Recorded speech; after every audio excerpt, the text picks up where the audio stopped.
अस्सलामुअलैकुम dear students, I am Asadullah bro, lecture in physics को boys degree college IT Kasmabad. आज हम जो लेक्चर पढ़ने जा रहे हैं वो है chapter number 1 physics first year supplementary units. हम जब पिछले लेक्चर में ये स्टडी किया था हमने कि 1960 में दुनिया के जो साइंसदान हैं उनकी एक पेरिस में बैठा कोई और उन्होंने क्वांटिटीज़ को मेजर करने के लिए एक सिस्टम मुत्तफ़िका मेजर किया कि हम जो है क्वांटिटीज़ को अब ऐसा सिस्टम में मेजर करते हैं। तो वहाँ उनके सामने दो ऐसे यूनिट आ गए, वो यूनिट ना तो बेस यूनिट्स थे ना तो ड्राई यूनिट्स थे। तो इनको एक अलग से नाम दिया गया कि ये भाई सप्लीमेंट्री यूनिट्स होते हैं। तो याद रखें, सप्लीमेंट्री यूनिट्स ये ना तो बेस यूनिट्स कहलाते हैं ना ही ड्राई यूनिट्स कहलाते हैं। ये अलग से इनको नाम दिया गया सप्लीमेंट्री यूनिट्स। हमारे पास याद रखें कि दो सप्लीमेंट्री यूनिट्स होते हैं, एक होता है स्टेरेडियन और एक होता है रेडियन। ये देखें, ये एमसीक्यूज भी आते हैं कि भाई there are the supplementary units, तो आपके पास दो सप्लीमेंट्री यूनिट्स होते हैं, एक रेडियन और एक स्टेरेडियन। ये इनकी डेफिनेशन याद करनी है आपको, ठीक है। अब हम मज़ीद इनकी डिटेल में जाएंगे कि रेडियन बेसिकली क्या होता है कि ये यूनिट होता है प्लेन एंगल का। हम स्टडी करेंगे कि ये देखें, प्लेन एंगल जो है वो सर्कल में बनती है। उसका आपको एक सरफेस नज़र आएगा फ्रंट वाला, ये इस तरह की हम दिखा रहे हैं आपको कि ये एनिमेशन के साथ कि ये सर्कल पे जो एंगल बनती हैं ये रेडियन में हम कैसे मेजर करते हैं, ठीक है। देखें, रेडियन जो है it is a unit of plane angle. अब ये जो प्लेन एंगल है ये यहाँ सर्कल में बनती है। अब सर्कल का एक हिस्सा जो है फ्रंट वाला आपको नज़र आएगा, तो आपने सर्कल में तो एंगल बहुत सी मरतबा बनाई होगी। देखिए, यहाँ पर 0 डिग्री बनती है, यहाँ पे 90 डिग्री बनती है, यहाँ पे 180 डिग्री, यहाँ पे 270 डिग्री, और जब ये आपका एक कंप्लीट राउंड ट्रिप पूरा होता है तो इसे हम 360 डिग्री कहते हैं। तो इस तरह की एंगल जो आप सर्कल में बनाते हैं ये होती हैं प्लेन एंगल। याद रखें, इस प्लेन एंगल को यानी रेडियन को हम 2 डायमेंशनल एंगल भी कहते हैं। ये एमसीक्यूज में भी आता है कि ये जो रेडियन होता है ये 2 डायमेंशनल एंगल होता है। अब हम रेडियन को डिफाइन करने जा रहे हैं कि ये रेडियन जो है ये यूनिट होता है प्लेन एंगल का। मैं दोबारा रिपीट करता हूँ कि जो सर्कल में एंगल आप देख रहे हैं कि बन रही है 0 डिग्री, 90 डिग्री, 180 डिग्री, ये सारी प्लेन एंगल हैं। लेकिन हमें डिफाइन करना है कि ये रेडियन जो है ये प्लेन एंगल में कैसे बनता है। तो 1 रेडियन याद रखें, it is a unit of plane angle formed at the centre of a circle. अब देखें, यहाँ पर मैं एंगल बना रहा हूँ, ठीक है, ये वाली एंगल बन रही है। तो जब आप सर्कल पे मूव करते हैं तो ये सर्कल का थोड़ा सा टुकड़ा आपने तय किया हुआ है यहाँ से लेकर यहाँ तक, तो इसे हम कहते हैं आर्क लेंथ, जिसे हम ए से डिनोट करते हैं। अब देखिए, ये सर्कल का डायामीटर बन जाता है, तो ये डायामीटर का जो आधा हिस्सा होता है इसे हम रेडियस कहते हैं। और ये वाली जो आपको लाइन नज़र आती है, ये वाली और ये वाली, ये दोनों बराबर होती हैं, तो आप ये रेडियस इधर भी लिख सकते हैं, कोई बात नहीं। देखें, रेडियस हम कैसे डिटरमाइन करते हैं, ये बराबर होता है हाफ ऑफ द डायामीटर। अब आप जब सर्कल पे मूव करते हैं तो आपने सर्कल पे एक सेगमेंट तय किया हुआ है, देखिए यहाँ से लेकर यहाँ तक। तो ये जो टुकड़ा आपने एक सेगमेंट आपने तय किया हुआ है इसे कहते हैं हम आर्क लेंथ, और इसे मैं यहाँ पे लिख रहा हूँ आर्क लेंथ। इसे मैं डिफाइन कर रहा हूँ एस के साथ। अब ये आपका हो गया रेडियस ऑफ सर्कल। तो ये एंगल जो है ये सेंटर ऑफ सर्कल में बनेगी। याद रखना कि जो 1 रेडियन है ये एंगल बनेगी सेंटर ऑफ सर्कल पे बाय एन आर्क लेंथ, यानी जो आपने डिस्टेंस तय किया हुआ है सर्कल पे, तो ये यहाँ पे एंगल ज़रूर बनेगी। तो याद रखें, मैं आपको सिंपल करके आपको डेफिनेशन याद कर रहा हूँ कि ये जो एंगल है ये सेंटर ऑफ सर्कल में बनेगी बाय एन आर्क लेंथ। जब आप ये सर्कल पे इतना छोटा सा टुकड़ा, इतना छोटा सा सेगमेंट आपने तय किया हुआ है, तो जिसे हम आर्क लेंथ कहते हैं, तो ये आर्क लेंथ जो है ये इक्वल हो जाएगा रेडियस ऑफ सर्कल के। तो ये मैं आपको एक्सप्लेन कर रहा हूँ कि जब ये आर्क लेंथ इक्वल हो जाए रेडियस ऑफ सर्कल के तो ये बनेगा 1 रेडियन, ठीक है। तो ये डेफिनेशन याद कर लें। ये जो आर्क लेंथ है, मैं दोबारा रिपीट कर रहा हूँ, ये इक्वल हो जाएगा रेडियस ऑफ सर्कल के। यानी जितना सर्किल का रेडियस होगा आपने सर्किल पे उतना ही आर्क लेंथ तय किया हुआ है, तो ये दोनों बराबर हो जाएंगे। अब देखें, मैं आपको बता रहा हूँ कि यहाँ पर जो एंगल है वो बनती है 45 डिग्री। अब ये 45 से थोड़ा ऊपर जाएंगे तो यहाँ पर कौन सी जगह पर कि आपकी 45 से ऊपर ये 57.3 डिग्री बने, तो ये इक्वल होता है 1 रेडियन के। देखिए मैं आपको एक अलग से ये दोबारा सर्कल बना रहा हूँ, ठीक है। अब ये सर्कल बन गया, ये देखें मैं यहाँ पे एंगल बना रहा हूँ 45 डिग्री, तो 45 से तो आप थोड़ा ऊपर जाएंगे 60 से नीचे, तो यहाँ पे बनेगा 57.3 डिग्री। अब देखें, जब आपने इस सर्किल पे कुछ डिस्टेंस तय किया जिसे हम आर्क लेंथ कहते हैं, उसे मैं एस से डिनोट कर रहा हूँ, तो ये आप सर्किल का रेडियस बन जाएगा ये वाला। तो ये सेंटर पे जो एंगल बनेगी ना, इसे कहते हैं हम रेडियन। अब ये कैसे बना, देखें जब आप एक कंप्लीट राउंड ट्रिप कंप्लीट करते हैं तो आपने ये पढ़ा हुआ है कि भाई 2 पाई रेडियंस ये इस इक्वल होते हैं किसके, 360 डिग्री के। तो आपको मालूम क्या करना है, रेडियन, तो रेडियन को आप वहीं लिखें 360। अभी देखिए ये 2 पाई मल्टीप्लाई का जब उधर चला जाएगा तो ये जाएगा डिवाइड में, तो ये तो एक वैल्यू बन गई। याद रखें ये भी एमसीक्यूज में आता है कि 1 radian is equal to dash, ये बराबर होता है 360/2 पाई। जब आप 360 को 2 पाई से डिवाइड करेंगे तो ये एंगल डिग्री में बनेगी 57.3 डिग्रीज। अब देखें ये 1 रेडियन बराबर होता है 57.3 डिग्रीज के। अब क्या हो गया कि तब देखें जब आप सर्किल पे कितनी डिग्रीज मूव करें, 57.3 डिग्रीज मूव करें, तो याद रखें ये जो आर्क लेंथ होगा ये वाला और ये जो सर्किल का रेडियस है ये बराबर हो जाएगा। मैं यहाँ पे लिख रहा हूँ कि 57.3 डिग्री जब आप सर्किल पे मूव करेंगे तो जो आर्क लेंथ होगा वो हमेशा इक्वल होगा रेडियस ऑफ सर्किल के। देखें एंगुलर डिस्प्लेसमेंट को हम आगे जाके चैप्टर 4 में स्टडी करेंगे कि ये बराबर होता है थीटा इज इक्वल S/R। अब देखें जितना आपका आर्क लेंथ होगा उतना ही आपका सर्किल का रेडियस होगा, तो ये कैंसिल हो जाएगा, तो क्या बनेगा, ये 1 रेडियन बन जाएगा। अब ये 1 रेडियन किस तरह बना कि आपने सर्किल पे कितनी डिग्रीज मूव की बेटा, 57.3 डिग्रीज, ठीक है। अब ये तो हो गया 1 रेडियन कि 1 रेडियन का एक ऑप्शन तो ये हो गया। अगर ये एमसीक्यूज में आए कि भाई 1 radian is equal to dash, अगर ये ऑप्शन आता है तो ये भी करेक्ट है, अगर ये बी ऑप्शन हो गया तो ये भी करेक्ट है, तो बोथ ऑप्शन होगा बोथ एंड बी। देखिए मैं आपको दिखा रहा हूँ, देखिए यहाँ पे लिखा हुआ है कि 1 रेडियन किसके बराबर होता है, तो हमने अभी पढ़ा हुआ है कि ये बराबर होता है 360 डिग्री/2 पाई, ये बराबर होता है 57.3 डिग्रीज। तो आंसर करेक्ट क्या हो जाएगा आपका, होगा बोथ ए एंड बी, ठीक है बेटा। तो ये मैंने आपको रेडियन क्लियर कर दिया। अब देखिए अगर आपसे पूछ रहा है कि भाई 1 डिग्री में कितने रेडियंस होते हैं, तो दोबारा आप वही रिलेशन लिखें कि 2 पाई रेडियंस, याद रखें ये इक्वल होता है 360 डिग्री के। अब आपसे अगर ये 1 डिग्री पूछता है तो आप क्या करें, आप 360 डिग्री को उधर लेकर आएँ, बराबर के उस तरफ जाएगा तो ये डिवाइड में चला जाएगा, तो ये बनेगा यहाँ पे 1 डिग्री। तो ये याद रखें ये वैल्यू जो है 2 पाई/रेडियन 360 डिग्री, ये इक्वल होता है 1 डिग्री के। अब आप इसको मज़ीद जब सॉल्व करेंगे तो ये आपका आंसर आएगा 0.01745 रेडियन, ये इक्वल होता है 1 डिग्री के। तो 1 डिग्री इसके बराबर है, 1 डिग्री इसके भी बराबर है। देखिए ये आपको एक सर्किल नज़र आ रहा है, देखिए ये पूरा एक कंप्लीट राउंड ट्रिप बन गया। तो याद रखें ये कंप्लीट राउंड ट्रिप होता है 360 डिग्री, जिसमें याद रखें ये 2 पाई रेडियंस होते हैं। अब देखिए ये सर्किल पे आपने एक थोड़ा सा टुकड़ा तय किया हुआ है, इसे कहते हैं हम आर्क लेंथ, मैं ऐसे डिनोट कर। तो अब क्या हो गया, ये सर्किल का रेडियस बन गया।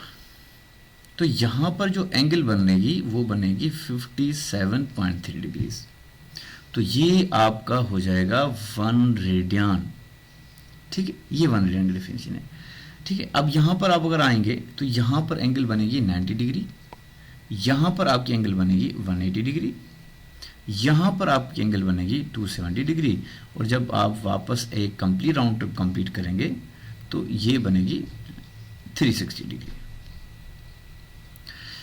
ठीक। अब मैं आपको थोड़ी सी कन्वर्जन बता रहा हूँ कि क्योंकि ये एमसीक्यूज में भी आती हैं। देखें अगर आपको बता रहा है कि सिर्फ एक चीज़ याद कर लें कि ये देखें ये है 180 डिग्री, चलो मैं ये रिलेशन ले लेता हूँ कि मैं इसको यहाँ से एक्सपेंड करता हूँ 360। अब आप 2 को यहाँ लेकर आए तो यहाँ पे क्या बन गया बेटा, पाई रेडियन। अब 360 को जब आप 2 से डिवाइड करेंगे तो क्या बनेगा, 180 degree is equal to pi radian. तो ये याद रखें कि मैंने प्रूफ कर दिया कि 180 डिग्री में कितने रेडियंस होते हैं बेटा, ये होता है पाई रेडियन। ये आपका एक सेमी सर्कल बन गया, सर्कल का एक आधा हिस्सा बन गया। तो 180 डिग्री याद करना कि ये पाई रेडियंस के बराबर होता है। अब देखें यहाँ पे मैं MCQs लिख रहा हूँ कि भाई पाई बाय 2 रेडियन ये किसके बराबर होता है, ये MCQs में आते हैं। देखिए पाई रेडियन तो हमने पढ़ा हुआ है कि ये बराबर होता है 180 डिग्री के। तो आप क्या करेंगे, 2 से जब इसको डिवाइड करेंगे तो ये कितनी एंगल बन गई, 90 डिग्री बन गई। याद रखें कि पाई रेडियन इक्वल होता है 90 डिग्री के। अब देखें मैं यहाँ पे एक और एंगल लिख रहा हूँ कि आपको अगर MCQs में भाई पाई बाय 3 रेडियन किसके इक्वल होता है, तो ये याद रख लें कि पाई रेडियन ये इक्वल होता है 180 डिग्री डिवाइडेड बाय 3। जब आप 180 को 3 से डिवाइड करेंगे तो 3 की टेबल 18 पे कितना टाइम जाएगी, 60 डिग्री जाएगी, 6 टाइम जाएगी। तो ये जो एंगल बन गई ये 60 डिग्री बन गई। मज़ीद में लिख रहा हूँ, ये सारे MCQs में आते हैं, याद रखें। ये 180 डिग्री में कितने रेडियंस होते हैं, pi radian. Pi by 2 radian ये इक्वल होता है 90 डिग्री के। पाई बाय 3 रेडियन ये इक्वल होता है 60 डिग्री के। अब देखिए मैं एक और वैल्यू लिख रहा हूँ आपकी नॉलेज की खातिर। मैं यहाँ पे अब लिख रहा हूँ पाई बाय 6 रेडियन। अब देखें पाई रेडियन ये किसके इक्वल होता है, 180। 180 को आप 6 से डिवाइड करेंगे तो 6 की टेबल 18 पे 3 टाइम जाएगी तो एंगल कितनी बन गई, 30 डिग्री बन गई। ठीक, एक और चीज़ मैं आपको बताता हूँ, अगर मैं यहाँ पे लिखूँ पाई बाय 4 रेडियन तो ये किसके इक्वल बन जाएगा, तो 180 डिग्री डिवाइडेड बाय 4। जब आप इसको डिवाइड करेंगे तो ये बनेगा 45 डिग्री। ठीक है, तो मैं इसको अब नंबर दे रहा हूँ, देखें ये 1 2 3 4 5 6 नंबर। ठीक है, मैं दोबारा इसको तरतीब में लिख रहा हूँ कि ये सारी चीज़ें इंपॉर्टेंट होती हैं। देखें यहीं पे लिख रहा हूँ मैं। अब देखिए हमने क्या पढ़ा था कि भाई 2 पाई रेडियन ये किसके इक्वल होता है, 360 डिग्री के इक्वल होता है। अच्छा, उसके बाद हमने क्या पढ़ा था कि भाई पाई रेडियन जो है ये किसके इक्वल होता है, 180 डिग्री के इक्वल होता है। उसके बाद हमने क्या पढ़ा था कि भाई पाई बाय 4 रेडियन ये किसके इक्वल होता है, 45 डिग्री के इक्वल होता है। उसके बाद हमने पढ़ा था कि भाई पाई बाय 3 रेडियन ये किसके इक्वल होता है, ये 60 डिग्री के इक्वल होता है। उसके बाद हमने पढ़ा था कि भाई पाई बाय 6 रेडियन ये किसके इक्वल होता है, ये 30 डिग्री के इक्वल होता है। अब उसके बाद हमने पढ़ा था कि पाई बाय 2 रेडियन ये किसके इक्वल होता है, ये होता है 90 डिग्री के। अब ये आसान तरीका है। देखिए मैं एक और मिसाल आपको दे रहा हूँ कि अगर आपको ये आता है कि भाई पाई बाय 2 रेडियन किसके इक्वल होता है, तो आप याद कर लें सिर्फ एक चीज़ कि पाई रेडियन जो है 180 डिग्री के बराबर होता है। जब आप इसको 2 से डिवाइड करेंगे तो ये क्या बनेगा, ये 90 डिग्री बन जाएगा। देखिए ये आपका MCQs में आते हैं और मोस्ट इंपॉर्टेंट होते हैं। अब हम आते हैं सप्लीमेंट्री यूनिट का जो दूसरा हिस्सा है, दूसरा पार्ट है जिसे हम स्टेरेडियन कहते हैं। याद रखें it is a unit of solid angle. किसका यूनिट होता है, सॉलिड एंगल, और ये 3 डायमेंशनल एंगल होता है। ये भी MCQs में आता है कि भाई जो स्टेरेडियन होता है वो 3 डायमेंशनल एंगल होता है। अब हम 1 स्टेरेडियन को कैसे डिफाइन करेंगे, देखें हमारे पास ये एक स्फीयर है। याद रखें कि स्टेरेडियन जो है वो हमेशा स्फीयर में बनती है। स्टेरेडियन किस में बनती है, स्फीयर में बनती है। अब हम इसको कैसे डिफाइन करेंगे कि ये स्टेरेडियन ये एंगल है जो कि सेंटर ऑफ स्फीयर पे बनी हुई है। ये डिफरेंस याद करना है। अगर आपको रेडियन डिफाइन करना है तो वो बनेगा सेंटर ऑफ सर्किल पे। इसको आप कैसे डिफाइन करेंगे कि ये जो एंगल है, देखिए मैं आपको डिफाइन दिखा रहा हूँ, 1 steradian is a solid angle subtended at the centre of sphere. ये डिफरेंस थोड़ा याद कर लें कि रेडियन में हमने क्या पढ़ा था। देखिए मैं आपको दोबारा दिखा रहा हूँ कि 1 रेडियन ये एंगल है जो कि बनी हुई है कहाँ पर, सेंटर ऑफ सर्किल पे। तो ये थोड़ा डिफरेंस याद कर लें, आपको डेफिन याद हो जाएगी। अगर ये बता रहा है कि भाई angle subtended at the centre of circle तो याद रख लें ये रेडियन कहलाएगा। लेकिन आपको मज़ीद जो आगे डेफिनेशन है वो तो याद करनी है कि जो आर्क लेंथ होगा सरकमफ्रेंस का वो इक्वल होगा रेडियस ऑफ सर्कल के। तो ये मैंने आपको बता दिया था कि आर्क लेंथ ये किससे बराबर होता है। ठीक है बेटा। तो अब देखें स्टेरेडियन में क्या होता है कि ये जो एंगल है ये सेंटर ऑफ स्फीयर में बनेगी। देखें इस तरह।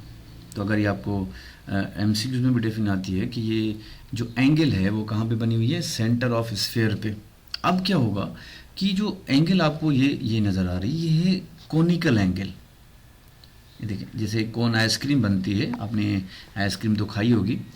देखिए इसका जो ये वाला एरिया है ये इसे कहते हैं सरफेस एरिया। ये होता है सरफेस एरिया। अब इसमें क्या होता है कि ये जो एंगल है, याद रखें ये वाली, ये 3 डायमेंशनल एंगल है, ये स्फीयर पे बनती है, ये सेंटर ऑफ स्फीयर पे बनती है। अब इसमें क्या होता है कि जो इसका एरिया होता है ये इक्वल होता है, किसके बराबर होता है, ये square of radius of circle के बराबर होता है। अब ये जो कोनिकल एंगल बनेगी इसका रेडियस बनेगा यहाँ पर और एक रेडियस बनेगा यहाँ पर। देखिए मैं आपको एक बात बता रहा हूँ कि हमने एरिया किसके बराबर पढ़ा था, ये बराबर होता है लेंथ मल्टीप्लाई बाय विड्थ। तो यहाँ पर हमारे पास एक रेडियस ये वाला आएगा, एक रेडियस ये वाला आएगा। तो ये एरिया जो होगी ये बराबर होगी स्क्वायर ऑफ रेडियस के बराबर हो जाएगी। तो ये सिंपल डेफिनेशन मैं आपको बता रहा हूँ, शॉर्टकट ट्रिक से बता रहा हूँ कि ये जो एंगल है ये सेंटर ऑफ स्फीयर में बनेगी, लेकिन इस एंगल की जो ये सरफेस एरिया है ये इक्वल होगी स्क्वायर ऑफ रेडियस। ये डिफरेंस याद कर लें। अच्छा मैं आपको दोबारा रेडियन की तरफ लेके चलता हूँ। ठीक है, तो रेडियन में हमने क्या पढ़ा था कि भाई ये जो एंगल है वो सेंटर ऑफ सर्कल पे बनेगी। देखें ये एंगल जो है वो सेंटर ऑफ सर्कल पे बनेगी, लेकिन ये यहाँ पे क्या बताएगा आपको, जो आर्क लेंथ होगा वो बराबर होगा रेडियस ऑफ सर्कल के। तो ये मैंने आपको प्रूफ करवा दिया था, तो यहाँ पर भी मैं आपको प्रूफ करवा रहा हूँ। देखें कि अब जब आप स्टेरेडियन की एंगल बनाएंगे तो ये इस तरह बनेगा, ये सरफेस एरिया ये डिवाइडेड बाय आर स्क्वायर। आपने तो पढ़ा होगा कि जो एरिया होती है स्फीयर की वो किसके बराबर होती है, 4 पाई आर स्क्वायर। तो आर स्क्वायर या आर स्क्वायर कैंसिल हो जाएगा। तो ये याद रखें जो एक एंगल बनती है टोटल एंगल स्फीयर पे, टोटल एंगल की मैं बात कर रहा हूँ, ये याद रखें ये 4 पाई स्टेरेडियन बनेगी। ये एमसीक्यूज में आती है कि जो टोटल एंगल होती है, टोटल एंगल कहाँ पर, स्फीयर पर, वो बराबर होती है 4 पाई स्टेरेडियन। और याद रखें कि जो टोटल एंगल हमारी सर्कल पे बनेगी वो होगी 2 पाई रेडियन। ठीक है बेटा, तो ये इतना काफ़ी हो गया। अब आप क्या करेंगे कि इसको मज़ीद एक्सप्लेन करेंगे। तो ये डिफरेंस याद कर लें रेडियन में और स्टेरेडियन में। ये मैंने इम्पोर्टेंट लेक्चर आपको दिया था, बहुत इम्पोर्टेंट लेक्चर था। ठीक है, अब देखें ये एमसीक्यूज में आते हैं कि भाई 2 पाई रेडियंस जो है वो किसके इक्वल होता है। ठीक है, ये आप खुद सॉल्व कर लें, ये मैंने आपको पहले ही बता दिया था। ठीक है बेटा, अब ये देखें खाली पाई रेडियन अगर आता है तो ये किसके इक्वल होता है, ये होता है 180 डिग्री के। अब देखें 2 पाई रेडियन किसके बराबर हो जाएगा, तो ये कंप्लीट सर्किल में एंगल जो बनेगी वो होगी 360 डिग्री। अब पाई बाय 6 रेडियन आप सॉल्व कर लें, कि मैंने आपको बताया था कि भाई जो पाई बाय 6 रेडियन है। अब ये देखिए पाई रेडियन बस ये याद कर लें, ये बराबर होता है 180। 180 को 6 से डिवाइड करेंगे तो 6 की टेबल 18 पे कितना टाइम जाएगी, 3, तो ये बनेगा 30 डिग्री। अब देखें पाई बाय 3 रेडियन ये किसके इक्वल हो जाएगा, ये होगा 60 डिग्री के। देखिए मैं आपको सॉल्व करा रहा हूँ, पाई रेडियन डिवाइडेड बाय 3, तो ये किसके इक्वल होता है बेटा, ये याद कर लें 180 डिग्री के बराबर होता है, डिवाइडेड बाय 3, तो 3 की टेबल इस पर कितना टाइम जाएगी, 6 टाइम जाएगी। तो ये आज का आपका लेक्चर है। दोबारा मैं ये बार बार ये लिख रहा हूँ, एक चीज़ आपकी मैं दोबारा लिख रहा हूँ कि अगर ये पाई बाय 4 रेडियन आता है तो ये किसके इक्वल होता है, ये होता है 45 डिग्री। ठीक है बेटा, तो ये सारा लेक्चर जो है वो एनिमेटेड लेक्चर था। इसमें कुछ मैंने आपको स्फीयर पे और देखें ये सर्किल पे जो एंगल बन रही है, देखें ये एनिमेशन के साथ मैंने सिखाई। ठीक है बेटा, तो ये आज का लेक्चर था रेडियन और स्टेरेडियन पे। उम्मीद है आपको ये बहुत अच्छी तरह से समझ में आ जाएगा, लेकिन इसको फॉरवर्ड नहीं करना, आराम से सुनना। छोटा सा लेक्चर मैंने बनाया है 20 मिनट का, तो ये बहुत इंपॉर्टेंट होता है एंटिटीज़ के हिसाब से। गॉड ब्लेस यू, अल्लाह हाफिज़।